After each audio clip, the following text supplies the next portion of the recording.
prédicatrice c'est moi. Amen.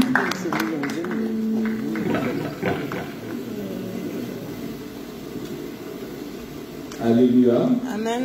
Je vous salue tous au nom de Jésus. Amen. À chaque fois, il y a la pluie, à chaque fois, il fait froid, à chaque fois, il y a un changement de temps. Ces choses affectent les enfants de Dieu. Amen. Alléluia. S'il fait chaud, ils ne vont pas venir à l'église parce qu'il fait chaud. S'il plaît, ils ne vont pas venir parce qu'il y a la pluie.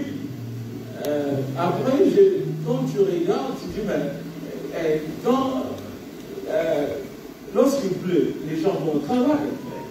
Alléluia. Ce n'est pas un jugement. Amen. Alléluia. Et je ne peux pas me mettre en juge. Amen. Je ne peux pas juger les gens qui ne vont pas venir à l'église, tout ça. Amen. Mais c'est ce que nous remarquons. Amen. Alléluia. Étant le berger, le pasteur, tu es le berger, je vous encourage. Amen. Alléluia. Je vous encourage, comme la parole elle-même dit, rachetons le temps car les jours sont mauvais. Amen. Et en lisant la parole de Dieu, j'ai remarqué, ils ont dit le jour où le Seigneur reviendra. Amen. La parole de Dieu dit, ce jour-là sera un jour mauvais. Alléluia. Un jour terrible. Il fera froid. Il y aura les ténèbres. Amen. C'est pas comme tous les jours. Alléluia. Donc il ne faut pas les circonstances puissent nous dominer. Amen. Amen. Il ne faut pas que notre foi soit battue par rapport aux circonstances. Amen. Alléluia. Amen. Nous devons racheter les temps. C'est-à-dire comprendre les temps dans lesquels nous sommes en train de vivre. Amen. Alléluia. Sinon, la grâce nous passera. Alléluia. La grâce passera. La parole de Dieu dit que ces jours-là ne puissent pas nous surprendre. Amen. Alléluia. Que ces jours-là ne puissent pas nous surprendre. Ces jours-là, en fait, c'est les jours où le Seigneur viendra pour chercher son épouse, qui est l'Église. Amen. Alléluia. Je vais chercher un verset. Dans Romains, ce n'est pas le message. Le verset vient dans mon cœur. On va le lire. Romains.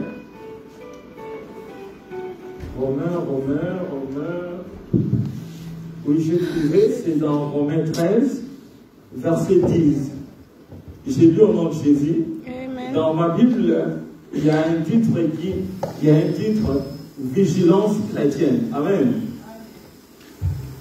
La parole, je lis au nom de Jésus. Cela importe d'autant plus que vous savez en quel temps nous sommes. Amen.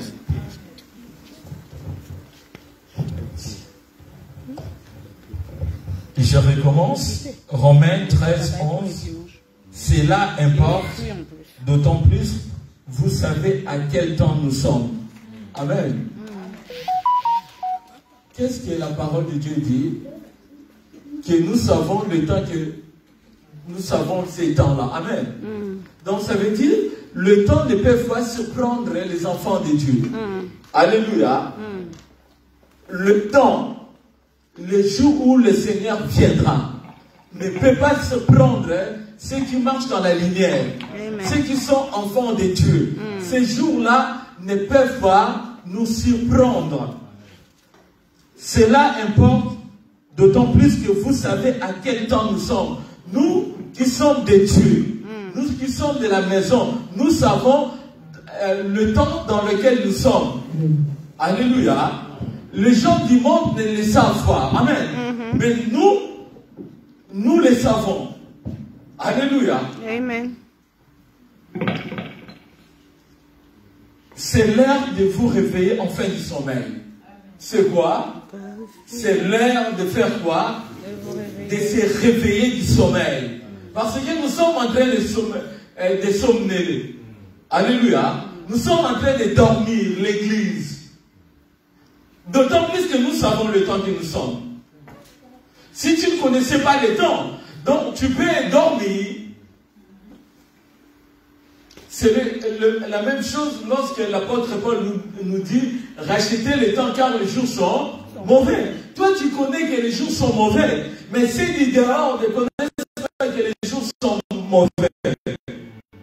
Il dit « Dans les derniers temps, et ils feront quoi? Ils vont marier leurs filles, ils vont danser, ils vont faire toutes ces choses. Mais nous savons que le Seigneur est prêt à venir. Toi, tu le sais. Maudit soit l'homme qui ne connaisse pas ces choses. Mais toi, tu le sais. Toi et moi, nous devrions être réveillés du sommeil. Nous devons, lorsque la parole de Dieu, la Bible dit, soyez éveillés. Il dit veillez et priez. Le veiller là, ça ne veut pas dire venir la nuit, tu vas passer la nuit ici en priant. Non. Veiller là, ça veut dire soyez prudent, vigilant. Veillez.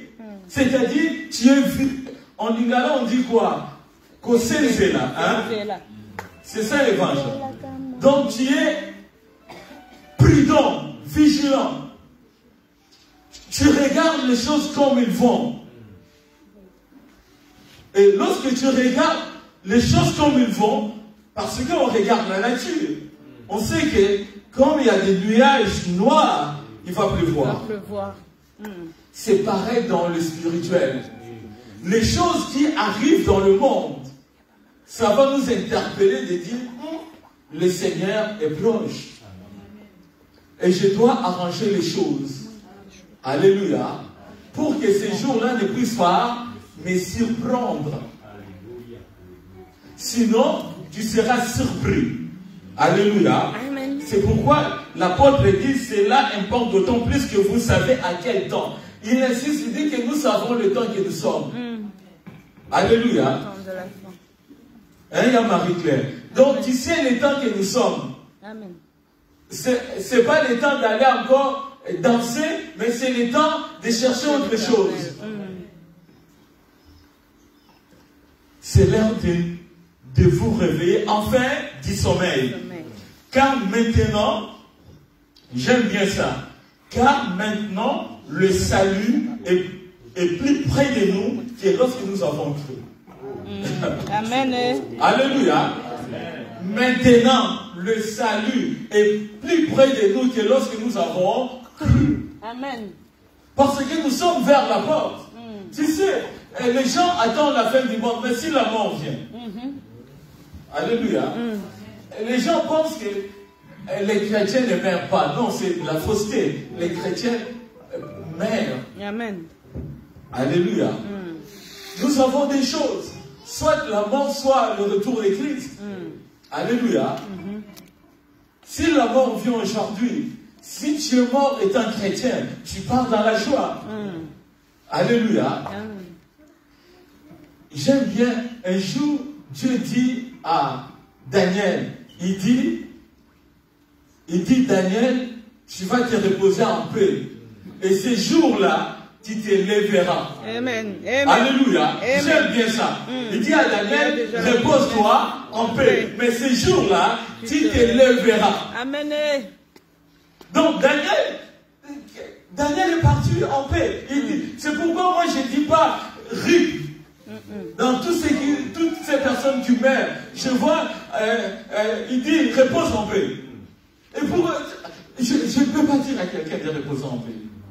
Je ne connais pas la personne. C'est Dieu qui peut dire repose-toi en paix. C'est Dieu qui te connaît. C'est Dieu qui me connaît. C'est Dieu qui dira, Dieu a dit à Daniel, va, repose-toi en paix. Mais ça ne s'arrête pas là. Il dit, mais ces jours-là, tu te lèveras. Amen. Donc Daniel savait, il a eu la certitude qu'il va se lever. Alléluia. l'apôtre Paul dit, les morts en Christ ressusciteront premièrement, les premiers. Alléluia. Donc nous avons une espérance. Amen. Alléluia. Nous avons une espérance de Dieu que nous avons cherché toute notre vie. Les dieux que nous avons cru, que nous avons donné notre vie. Il ne nous abandonnera pas à la mort. C'est pourquoi le salut est plus près de nous aujourd'hui que lorsque nous avons cru. C'est pas en vain que nous croyons. Nous croyons avec l'espoir de ressusciter un jour. Amen. Et celui qui a cette espérance se purifie lui-même. Alléluia. Change sa vie. On va pas te prêcher. On m'a posé une question par des jeunes. Il dit, par rapport à la marche, j'ai dit mariez-vous au lieu de brûler des désirs. Alléluia. Mariez-vous. J'ai dit une chose. Ceux qui ne sont pas chrétiens peuvent avoir des copines. Mais toi tu dis tu es enfant de Dieu, tu ne peux pas avoir une copine. Ou un copain. Si tu ne l'es pas, fais tout ce qui te semble bon. Les musulmans ont, je crois, 5 femmes. C'est leur droit. Leur religion leur permet. Mais la nôtre nous demande, Marie, d'avoir une seule femme. Hier, un bien-aimé m'a dit, mais c'est écrit, Marie, aimez vos femmes. C'est au pluriel. Moi, je lui rétorque encore, ainsi dit l'Éternel. Moi, je lui dis, au commencement, il dit, l'homme quittera son père et sa femme s'attachera à sa femme. Les deux deviendront une seule chair. Les deux, pas les trois. Amen. Alléluia. Amen. Il dit, mais le pasteur Casse, un pasteur à Kinshasa, il a 12 femmes. J'ai dit de la foutaise. L'homme quittera son père et sa mère, s'attachera à sa femme, le deux. Attention avec les deux. Ils vont te dire, il dit, Marie, c'est aimer vos femmes. Pourquoi il n'a pas dit Marie aime tes femmes? Quel piège. Alléluia. J'ai dit, si toi tu n'es pas chrétien, mais marie-toi. Prends même 10 femmes, c'est ton choix. Mais moi, je suis le principe. Le principe est celle. Parce que je lui ai dit, la parole de Dieu dit, fuyez l'impudicité. Il me pose la question, c'est quoi alors l'impudicité? J'ai dit, l'impudicité, c'est le fait qu'un enfant de Dieu, pas un homme quelconque, je le précise. On va faire des différences. Un homme qui ne croit pas en Dieu, s'il a 3 femmes, est-ce que je peux le juger? Non, mais si toi tu me dis, pasteur Jean-Marc, moi je suis un enfant de Dieu, je suis un frère, et je te vois avec une maîtresse, je te dirais, non, dans notre constitution, tu ne peux pas en avoir 2.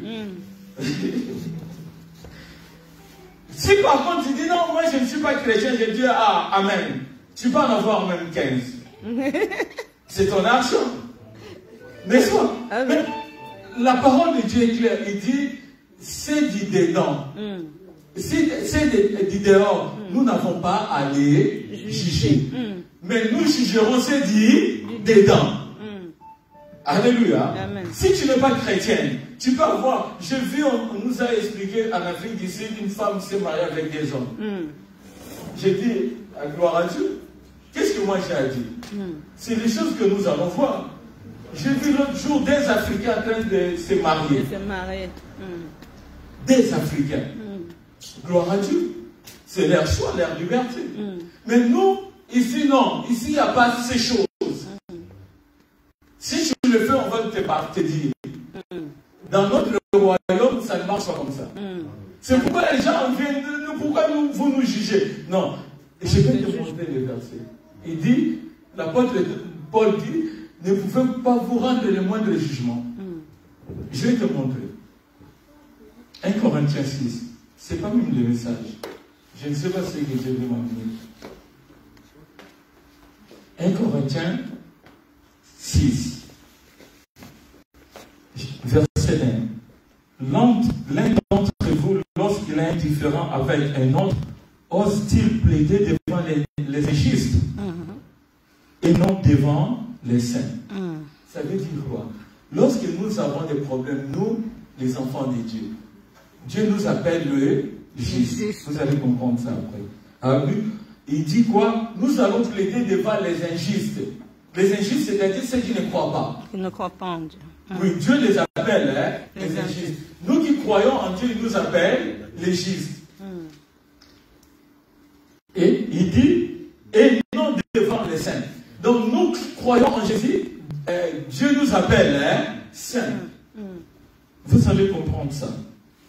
Ne savez-vous pas que les saints jugeront le monde? Point d'interrogation. Alléluia. Ne savez-vous pas? Hein, maman? Les saints, nous là, qui avons accepté Jésus comme Seigneur et Sauveur, Dieu nous a déclarés saints. Et il nous dit, vous ne savez pas que vous jugerez le monde. Et si c'est par vous que le monde est jugé, si c'est par nous que le monde est jugé, nous les saints, nous jugerons le monde. Et si par nous le monde est jugé, êtes-vous indigne de rendre le moindre jugement? Nous sommes indignes, nous ne sommes pas dignes de rendre le moindre jugement. Hein? Dans les affaires de ce monde, dans tout ce qui se passe à l'église. Pourquoi vous nous empêchez de juger les choses qui se passent à l'église? Pourquoi vous voulez rentrer dans ma vie? Nous avons les droits parce que nous jugerons le monde. Amen. Alléluia. Écoute, ne savez-vous pas, au verset 3, ne savez-vous pas que nous jugerons les anges? Alléluia. Amen. Oh, alléluia. La parole de Dieu est merveilleuse. Alléluia. Amen. La parole de Dieu dit, ne savez-vous pas que nous jugerons les anges? Alléluia. C'est la parole de Dieu, c'est pas moi. Il ne faut pas venir avec cette parole. Pourquoi me jugez-vous? Dieu n'a pas dit de ne pas juger. Là, sa montre claire nous demande de juger. Alléluia. Parce que nous jugerons même les anges. Ne savez-vous pas? Tu ne sais pas que nous jugerons les anges. Et allez, tu ne savais pas. Nous jugerons les anges. Si nous allons juger les anges, mais le moindre jugement de ce monde, nous ne pouvons pas le faire. Vraiment. Il dit, et ne savez-vous pas que nous jugerons les anges? Et nous ne jugerions pas à plus forte raison les choses de cette vie. Si nous allons juger les anges, mais les choses de cette vie-là, nous ne pouvons pas les juger. Si donc vous avez des différends pour les choses de cette vie, lorsque nous avons des différends, c'est-à-dire des discussions, des incompréhensions, des problèmes qui passent dans nos maisons, dans nos couples, dans nos relations personnelles, toutes ces choses, les choses de cette vie. Ce sont des gens dont l'Église ne fait aucun cas que vous prenez pour juge. Qu'est-ce que nous faisons? Nous allons chercher les gens qui sont en dehors de l'Église pour nous juger. Les chrétiens. Et tu as un problème avec ton mari qui est un frère en Christ, tu vas appeler ton oncle qui est un païen, un pagano, pour vous juger. Au lieu d'appeler les hommes de Dieu, vous allez chercher les gens dehors. C'est ce que l'homme de Dieu est en train de dire. Je l'ai dit à votre honte. C'est une honte pour nous les enfants de Dieu. Ainsi, il n'y a parmi vous pas un seul homme sage qui puisse prononcer un jugement entre ses frères. Parmi nous là, il n'y a pas un homme sage.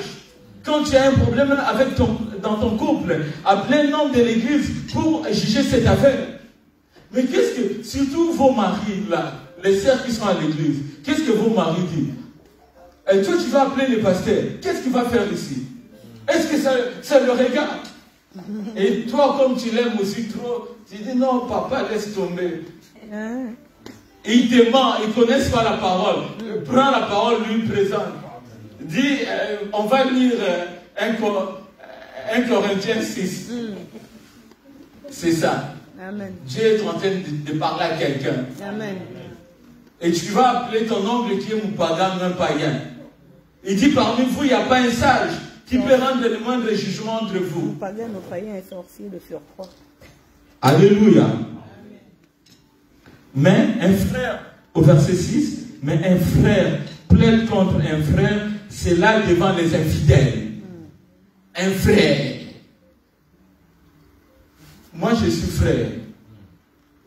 Frère John ou Philippe. Un frère. Mais lorsque nous avons des différends, nous allons plaider devant les infidèles. Mais si ça ne marche pas, on appelle l'évangéliste. Il dit, évangéliste, viens, il y a un problème avec moi, avec le frère John. Mais lorsque nous allons plaider cette histoire devant les infidèles, mais ils ont la nourriture. Ils cherchaient c'est pas ça. Ils vont dire l'aventurier. Ils s'entendent même pas. Ils sont venus ici pour leurs problèmes. Et toi, tu es une sœur en Christ, ton mari, un frère. Vous amenez ces choses devant les gens qui vous leur demander de venir à l'église. Regarde ça. Yes. Ils font semblant comme s'ils sont heureux. Ils sont malheureux. Ils sont venus ici pour que je leur donne des conseils. Bien-aimé, tu es en train de livrer ta vie. Appelle ton pasteur. Appelle un frère sage de l'église. Il dit, mon frère, viens. J'ai un différend avec mon frère. Même le différend entre un frère de l'église, une sœur de l'église. Et nous, c'est seulement, tu sais, la plupart des gens qui sont partis de l'église, ça ne concerne même pas les pasteurs. Mais dit, elle m'a mal parlé, je quitte l'église. Non! Appelle quelqu'un de l'église, un ancien, il va vous aider. Alléluia. Amen. Toi, tu quittes l'église, tu penses punir Dieu. Tu te punis toi-même. Il dit quoi au verset 7? C'est certes déjà un défaut chez vous d'avoir des procès les uns les autres. C'est déjà un défaut. Toi qui cherches des défauts, toi qui cherches des péchés, c'est déjà un défaut entre nous d'avoir des procès les uns les autres. Il y a des choses qui se passent à la sortie de l'église. On appelle Letty, viens ici. Qu'est-ce que tu avais dit à X? Il y a un jugement. Moi, je vois des procès après l'église. Mais c'est un problème, un défaut. Alléluia. On assiste des jugements graves après l'église avec des témoins. Des procès. Alléluia. Arrêtez ça. Amen. Vous faites fuir les gens de l'église. Si la personne que tu as fait fuir à l'église, va la chercher maintenant. Va la chercher. Maintenant tu dis parce que les gens parlent. Parce que toi tu crées des procès des différents à l'église. Tu crées des problèmes à l'église. Amen. Alléluia. Amen. Laisse-moi te parler aujourd'hui. Ce n'est même pas mon message. Alléluia. On crée des problèmes à l'église. Il dit, pourquoi ne souffrez-vous pas plutôt quelques injustices? Pourquoi tu n'acceptes pas de souffrir quelques injustices? Un enfant de Dieu doit supporter quelques injustices. Tu as fait du bien, on t'a fait du tort. Tu supportes. Aujourd'hui, nous ne supportons plus. Amen. Christ a supporté l'ignominie, la honte. Qu'est-ce qu'on dit de Jésus? Il était un homme de bien qui allait de lieu en lieu pour faire du bien. Mais ces jours-là, on l'arrête. On le présente devant Ponce Pilate. Ponce Pilate a dit, je vois en cet homme aucune fraude. Je dois le libérer. Mais il dit dans notre coutume, on doit libérer des prisonniers. Ces jours-là, on présente Barabbas. Un brigand de haut fait. Tout le monde le connaît dans ce village, dans cette ville. Qui est un homme méchant. Un grand koulouna, quand il t'attrape, c'est fini. Tu vas mourir. Et ce jour-là, on met Jésus, on met Ponce Pilate. On demande à la population, qui voulez-vous qu'on libère? Ils ont crié, Barabbas. Comment le monde est méchant? Jésus les a nourris. Jésus les a guéris. Jésus a accompli des choses extraordinaires dans la vie de ces hommes. Mais tous ces gens-là se sont retournés contre lui. Amen. Sans faire aucun mal. Tu sais, Ponce Pilate avait appelé les témoins pour inculper Jésus. Alléluia. Amen. Tu sais, la parole de Dieu parle de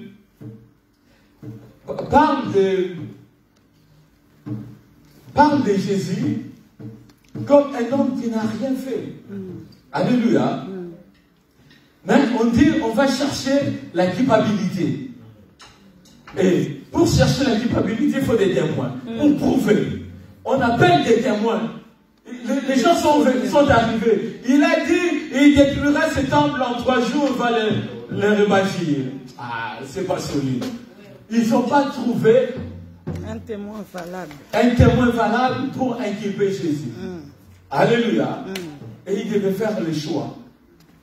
Et tous ces gens-là, la population, crie libérer Barabbas. Jésus a accepté. Amen. Il a pris la place de Barabbas. Il est allé à la croix. Lui qui était innocent. Amen. Alléluia. C'est comme Esaïe disait de lui, c'était une brebis qu'on amène à la boucherie. Alléluia. Il n'avait pas ouvert la bouche. Alléluia. Il a accepté la souffrance. On l'a maltraité jusqu'à la mort de la croix. Alléluia. Mais nous disons, nous sommes des Jésus. Nous n'arrivons pas à supporter le moindre injustice. Bien aimé. Tu dois revoir ta foi, ta croyance. Pourquoi ne souffrez-vous pas plutôt quelques injustices? Pourquoi ne vous laissez-vous pas plutôt dépouiller? Il pose des questions. Pourquoi ne vous laissez pas vous dépouiller? Acceptez d'être dépouillé. C'est ça la vie chrétienne. Accepte. Dieu est chrétien, il dit, moi je ne blague pas. Non, ce n'est pas le langage du royaume. Alléluia. Amen. Dans ce royaume, c'est l'humilité. Les gens, ils disent quoi en gros? Parce que depuis que j'ai commencé à prier, les gens commencent à m'humilier. Mais c'est ça la vie chrétienne. L'humilité précède la gloire. Dieu est chrétien, là où tu travailles, tu dis c'est moque de moi, parce que je ne parle pas, parce que je suis chrétien, je supporte tout. Mais cette fois-ci, c'est fini. Moi, je vois beaucoup de gens, comment ils parlent, ça me touche dans le cœur. Le langage des chrétiens. Mais j'ai dit non, Seigneur. Alléluia. Jésus est touché. Jésus est mis encore une fois à la croix. Alléluia. Amen. Le langage, la manière dont les gens agissent étant chrétiens. Pourquoi ne vous laissez pas vous dépouiller? Mais c'est vous qui commettez l'injustice et qui dépouillez. C'est envers des frères que vous agissez de la sorte. Ne savez-vous pas que les injustes n'hériteront point le royaume de Dieu? Alléluia. Amen. La chose la plus importante, nous jugerons même les anges. Je vais expliquer quand est-ce que nous jugerons les anges. Vous savez en fait, lorsque Jésus reviendra pour chercher son épouse qui est l'Église, l'Église ira au ciel.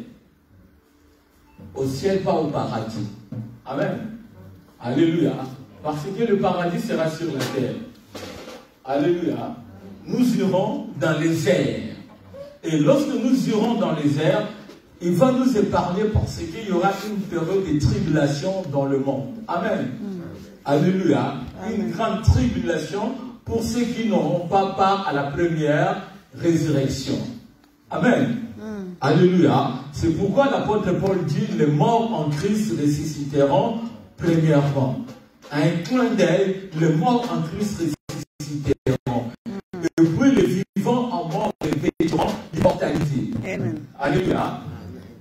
Parce que la chair et le sang ne peuvent pas hériter du royaume. Amen. Donc nous allons être changés. C'est pourquoi Jésus, quand il fit ressusciter, et Marie voulait le toucher, il dit ne me touche pas. Alléluia. Parce que le corps mort, ce n'est pas le corps ressuscité. Amen. Donc, il avait un nouveau corps, un corps glorieux ne pouvait pas être souillé. Amen. Amen. Alléluia. Amen. Et nous changerons. Le problème avec la vie chrétienne, tout ce qu'on voit aujourd'hui, parce que nous avons encore ce corps mauvais, ce corps de chair, c'est pourquoi nous avons des difficultés. Malgré que nous avons l'Esprit de Dieu. Amen. Nous avons des difficultés pour que ce corps puisse avoir vraiment la compréhension ou marcher avec Dieu. Amen. Parce que ce corps est tiré de la terre. Et ce corps est attiré par tout ce qui est mauvais. Amen. Mais grâce soit rendue à Dieu, il nous a rachetés, il nous a sauvés. Amen. Alléluia. Mais nous avons ces luttes avec ce corps. Alléluia. Donc ce corps doit être détruit par la mort ou être changé par l'immortalité. Alléluia. Amen. Si Jésus venait par exemple aujourd'hui, nous ne pouvons pas aller avec ses corps. Ses corps changera. Amen. Et il revêtira l'immortalité. Mais ceux qui sont morts déjà en Christ revêtiront l'incorruptibilité. Alléluia. Amen. Et c'est alors nous monterons dans les airs. Le problème, les gens ne comprennent pas. Dans les airs, c'est compliqué. On ne sait pas là où il y a les airs. C'est seulement dans les airs. Alléluia. Amen. Il y a une chose. Est-ce que les chrétiens sont vivants maintenant après la mort? Moi, je dis non. Pourquoi? Si tu meurs et que tu vas au paradis, pourquoi tu vas être ressuscité? Donc tu vas ressusciter des fois. Non, nous restons dans l'espérance. Comme il a dit à Daniel, va, repose-toi en paix. Mais ces jours-là, tu te lèveras. Tu es gardé quelque part.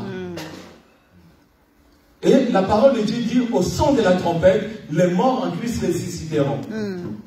Alléluia. Amen. Nous sommes gardés dans la paix de Dieu. Parce que nous avons cette espérance. Donc, tout ce qui contribue à la vie, à la piété, nous en avons déjà. Nous sommes dans un sommeil. Et tu ne vas pas savoir quel temps tu as fait. C'est juste à un clin d'œil, les choses changent. Amen. Alléluia. Il y a une doctrine qui dit, lorsque nous mourrons, nous allons dans les seins d'Abraham. Alléluia. Maintenant, les seins d'Abraham se trouvent où? Et les gens, ils disent, ils sont morts, ils sont allés au paradis, ils ont vu Marie Issam. Quel est ce paradis? Ça se trouve où? Et tu as vu même Papa Oumba en enfer. Quel enfer? Où est-ce que se trouve cet enfer? Et l'enfer n'est pas encore ouvert. Le paradis n'est pas encore ouvert. Les gens iront au paradis et en enfer à la fin des temps. Alléluia. C'est-à-dire, nous serons dans les airs. Mais nous qui sommes allés dans les airs avec Christ, nous redescendrons avec Christ lorsqu'il jugera le monde. Alléluia. C'est seulement lorsqu'il y aura les jugements derniers, c'est là où les gens iront en enfer et les gens iront au paradis. Mais nous, l'Église, notre situation est déjà réglée. C'est pourquoi la Bible dit, errez ceux qui ont part à la première résurrection. C'est ça notre problème. Alléluia. Amen. C'est ça. Toi, tu dois faire. Tu ne peux pas même rien faire. C'est la grâce. Alléluia. Je vais terminer. Le message de cet après-midi, c'était la grâce. Alléluia. La grâce. La grâce, en fait, c'est quoi? La grâce, c'est une faveur imméritée que Dieu nous accorde. Le salut est une grâce. Alléluia. Amen. La parole de Dieu dit, on va lire un... Il faut me dire, hein, on doit arrêter bientôt. 1 Jean.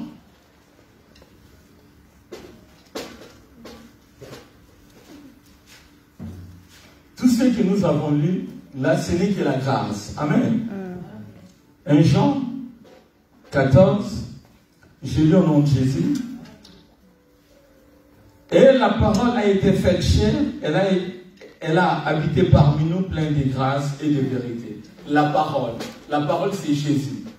Alléluia. La parole c'est Christ.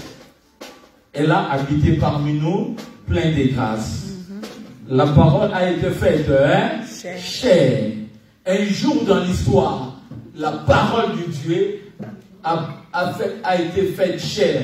Et elle est rentrée dans le ventre d'une femme et 9 mois après, elle est sortie avec un corps. Amen. Alléluia. Le principe pour vivre sur la terre, il faut un corps. C'est pourquoi Dieu, dans sa divinité, a respecté les principes. Il a envoyé la parole à Marie. Amen. Amen. Même Marie a reçu la grâce de Dieu. Alléluia. Quelqu'un peut nous lire Luc 28 et Luc 1, 28. Vite, on va terminer. Luc 1, 28. Luc 1, 25 et Luc 1, 28.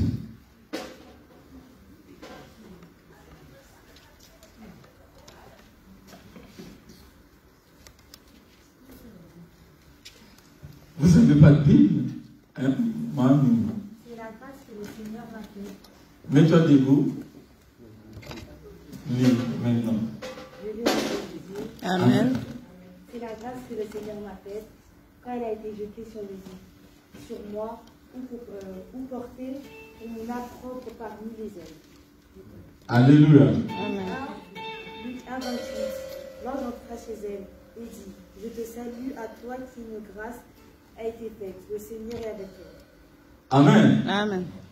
Élisabeth a dit, la grâce de Dieu est descendue dans sa vie, dans sa vieillesse. Elle qui était stérile, elle l'a enfanté. Amen. Amen.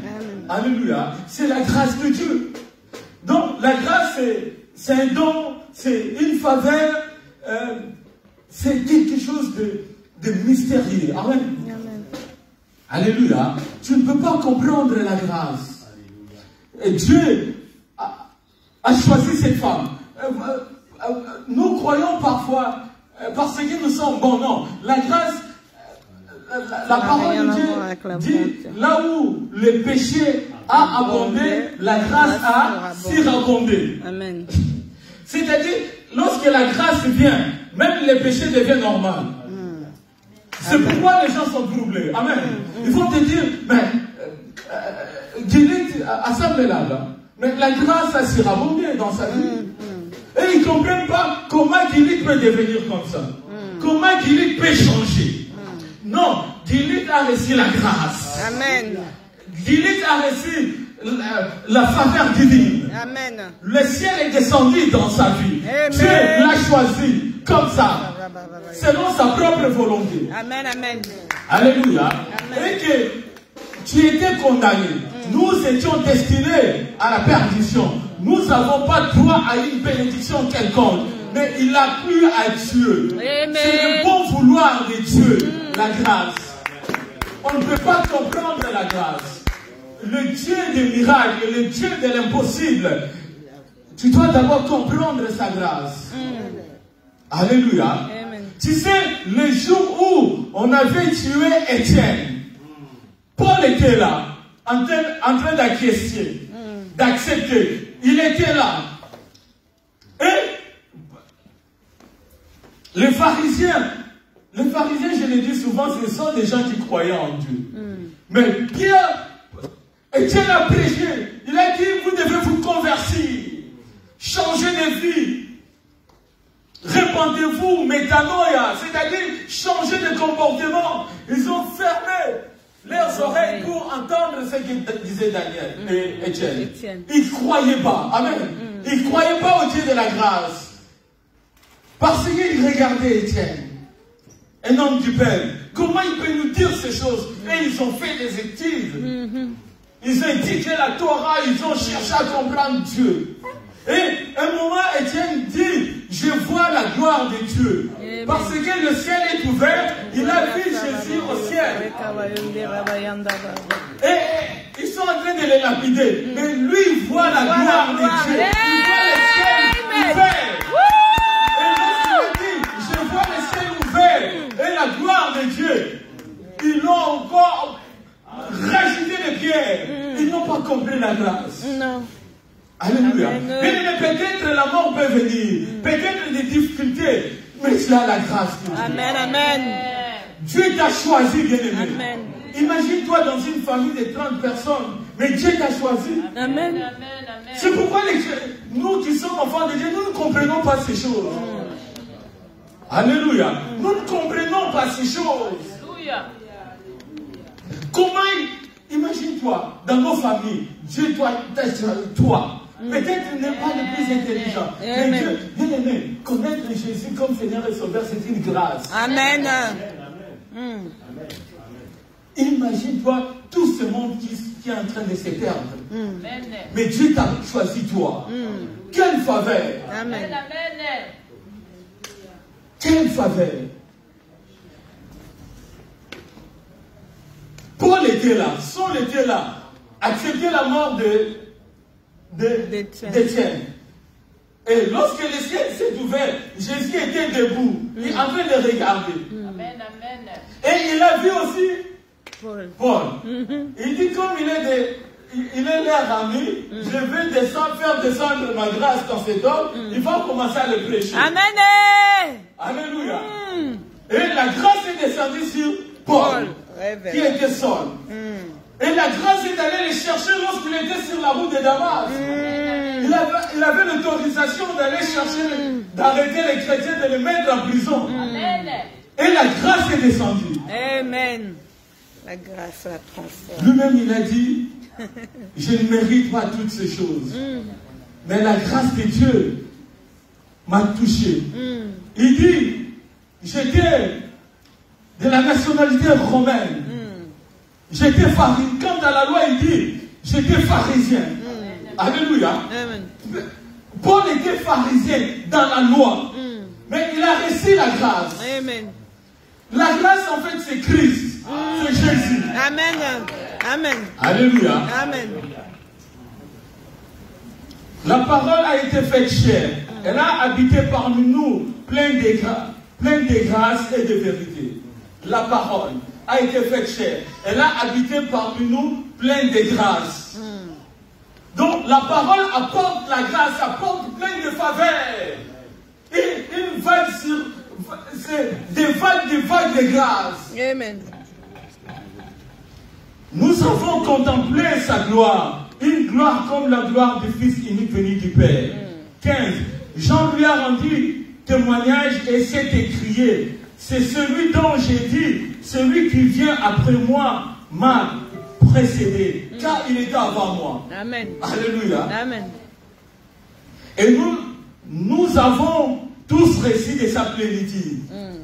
Jean qui disait, nous avons tous reçu de sa plénitude. Amen. Donc, une grande plénitude, nous avons reçu de Jésus. Amen. Grâce sur grâce. Alléluia. Amen. Grâce sur grâce. C'est-à-dire des vagues de grâce. Amen.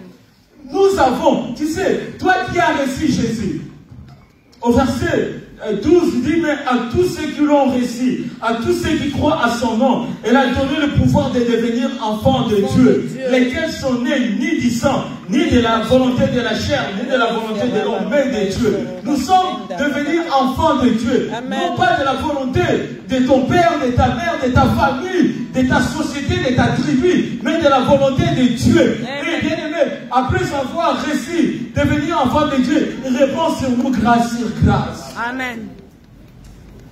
Des vagues, des tonnes de grâce. Il dit au verset 17, car la loi a été donnée par Moïse, la loi. Et la grâce et la vérité sont venues par Jésus-Christ. Alléluia. La loi est venue par Moïse. Mais la grâce et la vérité.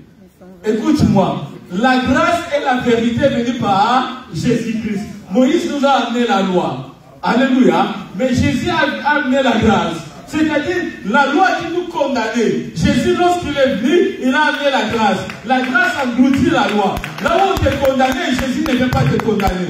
Tu sais, lorsqu'on a amené la femme qui a commis la prostitution, on l'amène à Jésus. Il dit, nous allons te condamner. Bien aimé, écoute. Jésus était là. Il a commencé à écrire. Alléluia. Bien aimé. Il y a une chose. Jésus était au temple. Amen. Et sur la terre du temple, c'était pas, comment on appelle ça? C'était pas du sable. C'était du ciment. Comme ici. Et Jésus a commencé à écrire. Alléluia. Et il condamnait, mais Jésus écrivait. Alléluia. Tu sais, Moïse, lorsqu'il est allé, à la montagne de Jéhovah, puis la loi. Amen. C'est le droit qui écrivait. Sur la terre, a été sur la terre, qui tombe. A écrit. C'est lui qui a donné la loi qui est élevée. Là où est la loi, qui a donné la loi.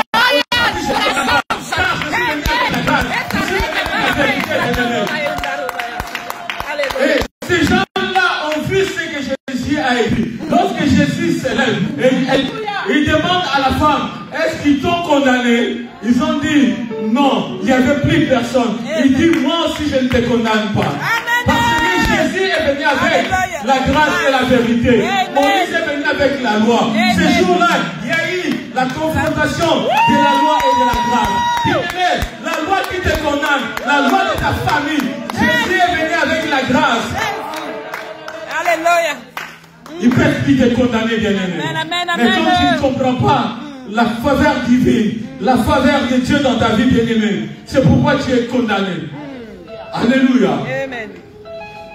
Christ est la grâce et la vérité. Amen. C'est lui-même Jésus, la personne de Jésus, la grâce. Alléluia. C'est pourquoi dans Éphésiens, dans le livre d'Éphésiens, je crois, 2:8, il dit quoi? Il dit, on va le lire pour ne pas dire autre chose. T'inquiète, on va le terminer là. On lit seulement Éphésiens. Éphésiens 2, 8. Je lis au nom de Jésus. Amen. Car c'est par la grâce que vous êtes sauvés, par le moyen de la foi. Cela ne vient pas de vous, c'est le don de Dieu. Amen. Amen. Amen.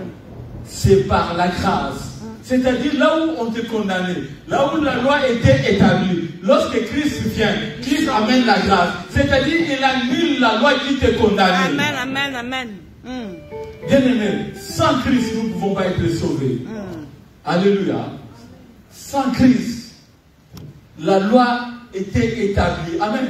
La loi était établie que tu ne mettras jamais au monde.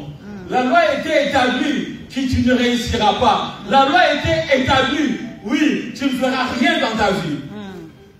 Bien aimé, tu vois la loi. Ce n'est pas seulement ta famille. Moi, je vois mon fils Enzo.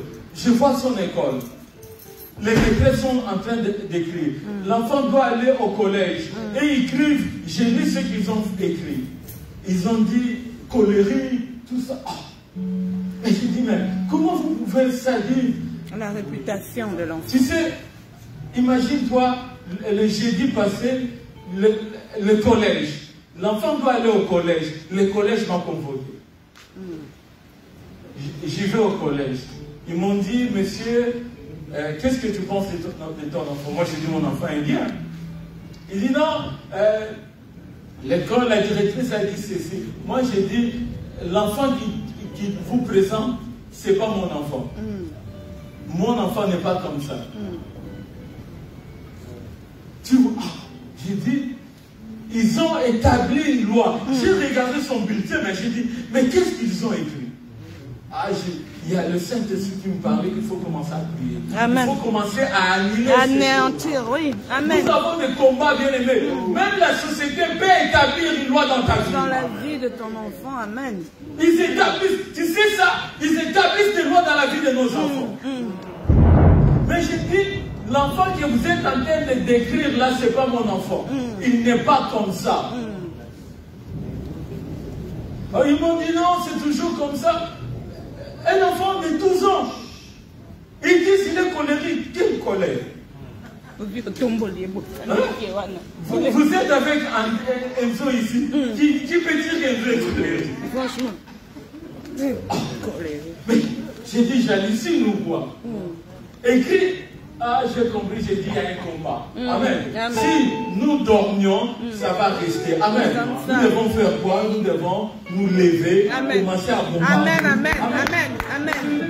C'est ça la société bien-aimée. Tu vas à l'hôpital, ils vont te dire, oui, tu as le cancer. Mais Jésus a la grâce. Amen. Demande la grâce de Dieu. Amen. Demande seulement la grâce de Dieu. Alléluia. Amen. Tu sais, un homme a reçu la grâce. C'est Joseph. Amen. Joseph, papa Félix nous a prêché ici, Joseph. Joseph est né dans une famille de 12 enfants. Amen. Même de 13 enfants. Parce qu'ils avaient une sœur. Alléluia. Amen. Et lui, il est l'avant-dernier des garçons. Joseph. Mais Dieu a fait grâce à cet homme. À cet homme de Joseph. Amen. Et il commence à dire des choses. Et c'est pourquoi il a été combattu. Alléluia. Amen. Mais la grâce était sur cet enfant. Amen. Bien aimé, la grâce est bizarre. Alléluia. Amen. La grâce va t'accompagner partout. Amen. Et partout où Joseph passait. Bien aimé, lorsqu'il est allé déposer la nourriture, voir ses frères, ils ont décidé de les tuer. Pourquoi ils ne l'ont pas tué? Parce qu'il avait la grâce de Dieu. Amen, amen. Alléluia. Bien aimé, si tu as la grâce de Dieu, même s'il décide de te tuer, tu ne mourras pas. Amen. Je reçois. La grâce a agi. Alléluia. Amen. Ils ont décidé de le vendre. Et on l'amène chez Potiphar. La grâce a agi. Alléluia. Bien aimé, je dirais la grâce c'est le choix de Dieu. Amen. C'est compliqué. Hein? C'est pourquoi ne cherche pas à combattre quelqu'un. Amen. Alléluia. Ne cherche pas à combattre quelqu'un. Tu vas rencontrer sa grâce. Amen. Alléluia. Si tu as la grâce de Dieu bien-aimé, personne ne peut te combattre. Amen. Personne ne pouvait détruire la grâce qui était dans la vie de Joseph. Il se retrouve dans la maison de Potiphar. Tu sais, lorsqu'il retrouve dans la maison de Potiphar, on dit qu'il a commencé à faire fructifier la maison de Potiphar. Bien aimé, c'est la grâce. Amen. Alléluia. Donc, la grâce, la faveur de Dieu, les dons de Dieu étaient dans cet homme. Donc, tu sais, si tu as la grâce de Dieu, tout ce que tu touches est transformé. Le problème, nous ne comprenons pas cette grâce. C'est pourquoi il dit, ne prenez pas la grâce de Dieu en vain. Nous ferons la grâce de Dieu en vain. Nous ne comprenons pas. Mais il y a des choses qui sont là. Tu peux sentir, je suis différent des autres. Pourquoi Joseph peut aller dire à son père, il a senti, non, je suis différent de mes frères. La grâce part. La grâce amène la jalousie. La grâce amène le combat. Mais ne t'inquiète pas, bien-aimé. La grâce est là. Amen. Même le combat ne changera pas la grâce. Joseph s'est retrouvé dans la maison de Potiphar. Joseph s'est retrouvé en prison. Là, tu sais, même en prison, il était devenu le chef des prisonniers. Parce que la grâce. Ta grâce, lorsque tu arrives quelque part, tu te distingues, tu excelles. Et les gens deviennent jaloux. Et ils vendent, il n'y a pas de problème. Lorsque tu commences à vendre, tu attires les clients. C'est la grâce, bien-aimé. Amen. Tu dois comprendre la grâce de Dieu qui est en toi. Amen. Alléluia. Amen. Si tu ne comprends pas la grâce qui est sur toi, bien-aimé, tu passeras à côté. Amen. Nous sommes en train de passer à côté. Et la grâce de Dieu qui était sur Joseph devait l'amener au trône. Mais Dieu devait le faire passer par des chemins incompréhensibles. Alléluia. Parfois tu plais, tu dis, mais qu'est-ce qui m'arrive? Non, ces choses t'arrivent parce que tu as la grâce de Dieu. Amen. Bien aimé, le diable cherchera à combattre. Le diable sait que tu as la grâce de Dieu. Le diable voit cette lumière. C'est pourquoi lorsque Jésus est né, oui, les mages ont vu cette lumière. Le diable voit, il y a une lumière en toi. Le diable n'est pas omniprésent, ni omniscient, il ne connaît même pas l'avenir. Amen. Alléluia. Il est limité. Amen. Amen. Mais il voit quelque chose. Il va commencer à te combattre. Et toi, tu vas oublier la grâce. Tu vas te comparer aux autres. Non. Tu es différent. Amen. Alléluia. Amen. La grâce de Dieu, que Dieu nous a fait, bien-aimés, crée la différence. Amen. Demeure dans la grâce. Amen. Et Joseph demeurait dans la grâce. On va terminer par cette histoire. Genèse 50.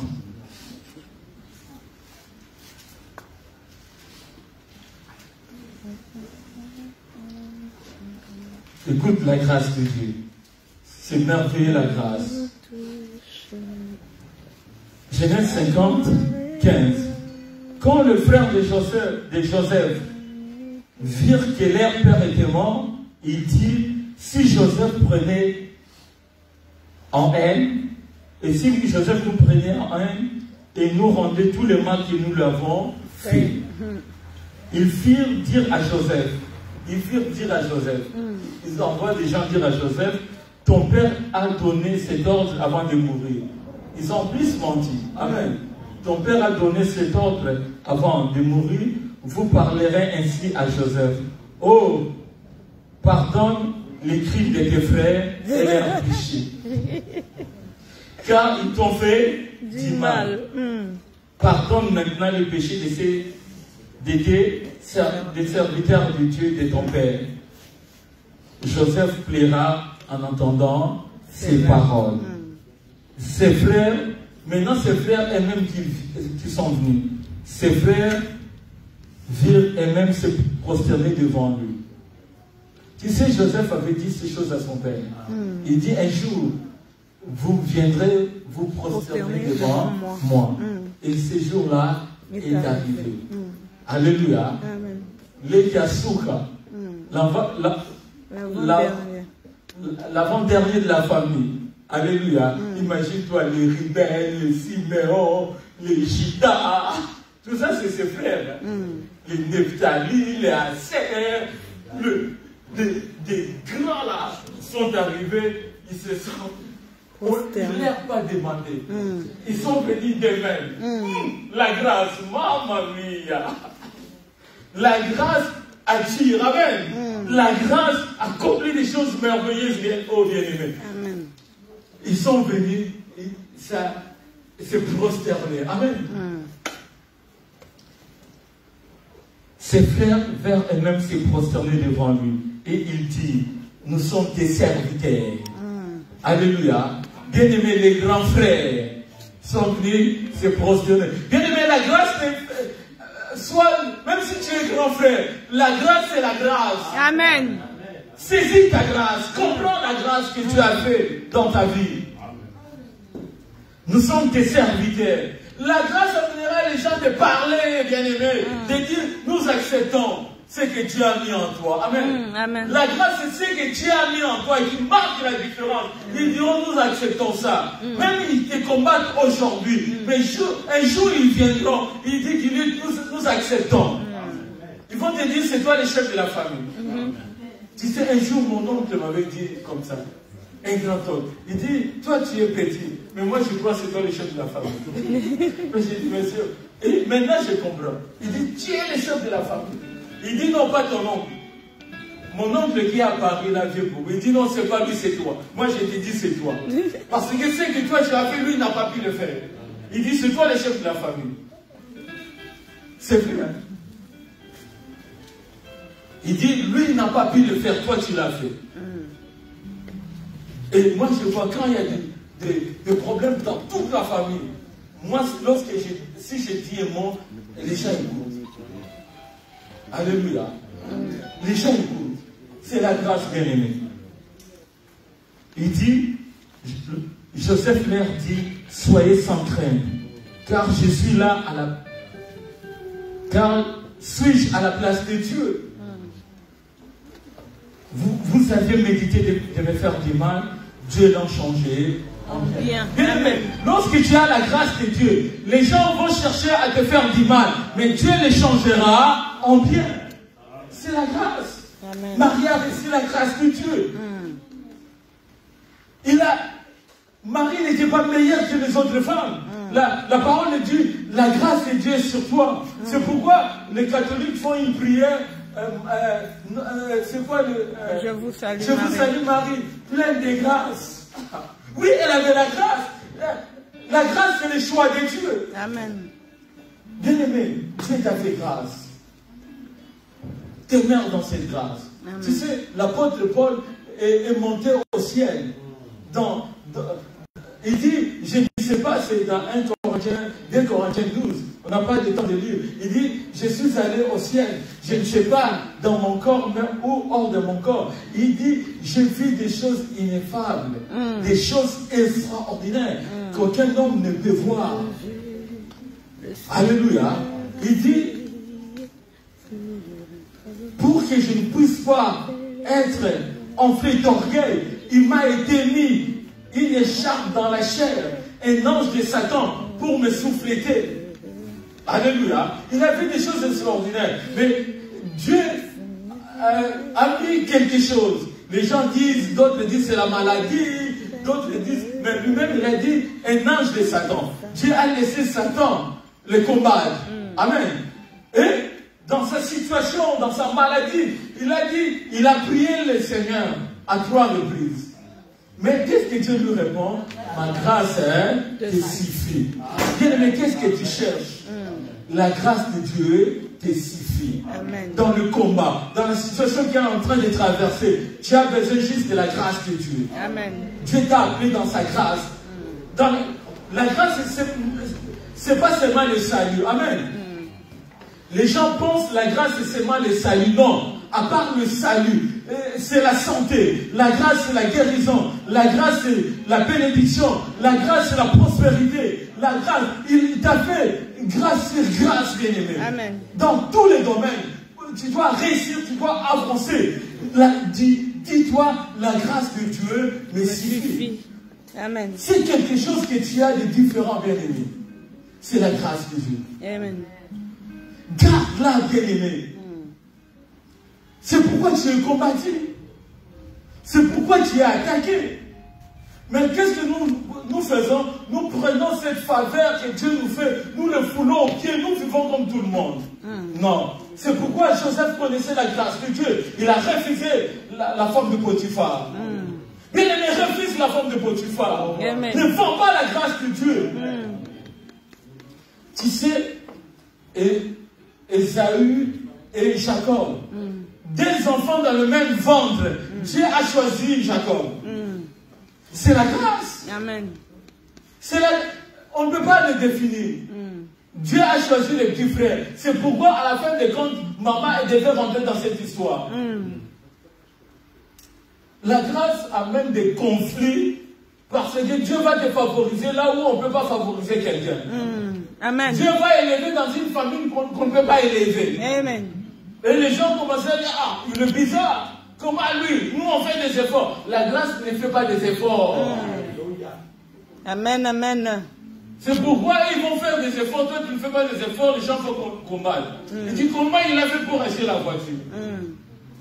Lui, il est venu après nous en Europe. Comment les choses marchent? Mais c'est sa grâce, bien-aimé. Amen. La grâce de Dieu nous suffit. La grâce, c'est l'un des clés pour le miracle, pour le succès, pour l'élévation. Tu dois comprendre ce que Dieu a mis en toi, les dons différents que Dieu a mis en toi. Pourquoi Dieu t'a appelé? Pourquoi il n'a pas appelé l'autre? Pose-toi la question, pourquoi moi? Pourquoi je suis devenu chrétienne ou chrétien? Qu'est-ce qu'il y a de différent? Si tu comprends ces choses, tu ne vas plus te poser des questions que tu te poses. Et tu vas demeurer dans la fermeté, car tu es avec Dieu. Laisse que le Dieu de grâce marche avec toi. Amen. Laisse que le Dieu de grâce ouvre encore des portes. Laisse que le Dieu de grâce, inonde ta vie. Des vagues de grâce. Dans tous les domaines, bien-aimés. Amen. Je reçois au nom de Jésus. Sois béni au nom de Jésus. Que le succès soit ton partage. Amen. Là où les choses ne marchent pas, que la grâce de Dieu parle dans ta vie. Au nom de Jésus-Christ. Au nom de Jésus. Nous allons nous incliner dans la prière.